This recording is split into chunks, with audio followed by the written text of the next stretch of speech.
Quando a gente fala sobre Israel, as profecias sobre o futuro são um tema gigante, né? Mas como é que se interpreta tudo isso? É para levar ao pé da letra como um roteiro ou é mais um guia simbólico? Bom, hoje a gente vai mergulhar em uma das respostas mais conhecidas para essa pergunta, a leitura futurista. E essa é a grande questão, o ponto de partida que muda tudo. A profecia bíblica, ela é o mapa literal do que vai acontecer ou é mais um guia cheio de símbolos? Porque, dependendo de como se responde a isso, toda a interpretação sobre o fim dos tempos muda de figura. Ok, então vamos lá. Para entender essa visão, a gente precisa voltar para o começo de tudo. A história, segundo os textos, não começa pelo fim, mas sim por uma promessa e também por uma advertência. E são esses dois pontos que preparam o terreno para tudo que vem depois.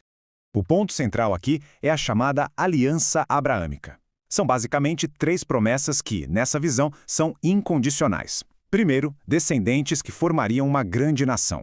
Segundo, uma terra, um lugar geográfico bem específico. E terceiro, uma bênção que, através dessa nação, chegaria para todo mundo. E olha, para quem segue a leitura futurista, essas promessas são a base de tudo e ainda esperam um cumprimento literal ao pé da letra. Só que tinha um porém, tinha uma condição. Pensa na aliança deuteronômica como as regras do jogo para ficar na terra prometida. Se houvesse obediência, viriam bênçãos, prosperidade, paz, mas se houvesse desobediência, aí as coisas complicavam, com maldições, derrota e até a dispersão, o exílio. Mas o interessante é que mesmo nesse cenário, o texto já falava de uma futura restauração, se houvesse arrependimento. Pois é, a parte da dispersão, historicamente, aconteceu. Mas os mesmos textos que falaram disso também falam, e com a mesma ênfase, de uma futura restauração. A pergunta que fica é, como seria esse retorno? Olha só essa passagem de Ezequiel, por exemplo. Diz assim, dar-vos-ei um coração novo, e porei dentro de vós um espírito novo. Isso é muito forte, né? Mostra que esse retorno profetizado não é só uma questão física, de voltar para um lugar. Tem a ver com uma mudança interna, uma transformação espiritual profunda. E esse conceito todo tem até um nome. É o que chamam de ingathering, ou a grande reunião. É o termo usado para descrever exatamente isso, a volta do povo de Israel, que estava espalhado pelo mundo, para sua terra original, lá nos tempos do fim. E não foi pouca gente que falou sobre isso não. Profetas como Jeremias, Ezequiel, Amós, todos eles tocaram nesse ponto.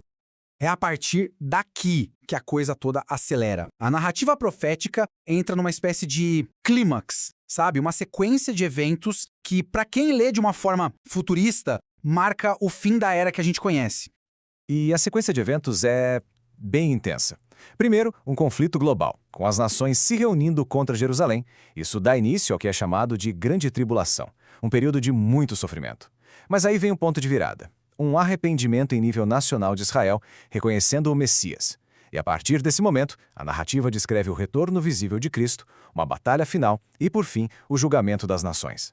E tem uma passagem em Zacarias que é vista como a chave, o gatilho para tudo isso. E olharão para mim a quem traspassaram. Na interpretação futurista, esse é o exato momento do arrependimento nacional que, digamos, ativa a intervenção divina final. Tá, mas e depois de tudo isso, o que acontece? Qual é o resultado desses eventos todos? Bom, segundo essa leitura, o que se segue é o estabelecimento de um reino messiânico. E não é algo só espiritual, não. É algo bem concreto, físico, aqui na Terra. E esse reino teria uma capital física.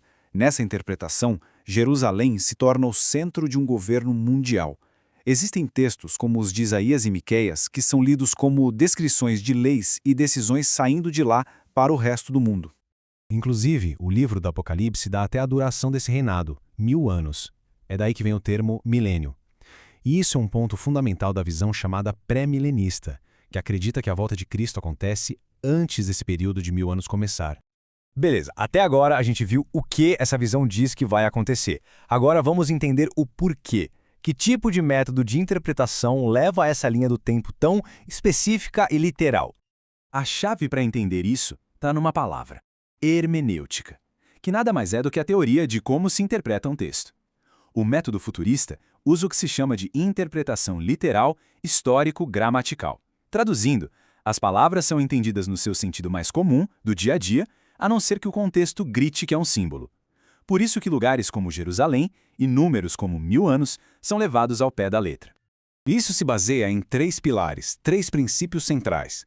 Primeiro, as promessas feitas a Israel sobre terra e trono têm que ser cumpridas literalmente. Segundo, existe uma distinção clara entre Israel e a Igreja nos planos de Deus. E terceiro, os eventos proféticos seguem uma ordem cronológica que ainda vai acontecer no futuro. Claro, essa visão não é a única e gera muito debate. Por exemplo, uma crítica comum é que a linguagem profética é super simbólica. A resposta futurista a isso é: sim, existe simbolismo, mas ele não anula o que é literal. Outra objeção é que a igreja herdou essas promessas de forma espiritual. A resposta para isso é que um cumprimento espiritual não cancela uma promessa física que ainda não aconteceu. E tem também quem indica que tudo isso já se cumpriu lá no ano 70 depois de Cristo. O contra-argumento futurista é que o que foi profetizado tinha uma escala global, o que não bate com o que aconteceu naquela época. E tudo isso nos leva a uma última reflexão. Independente da linha teológica de cada um, uma coisa é inegável: o poder que esses textos antigos têm até hoje. A pergunta que fica no ar é: como é que escrituras de milhares de anos atrás continuam moldando de um jeito tão profundo a maneira como muita gente enxerga o futuro, a geopolítica e até o próprio destino?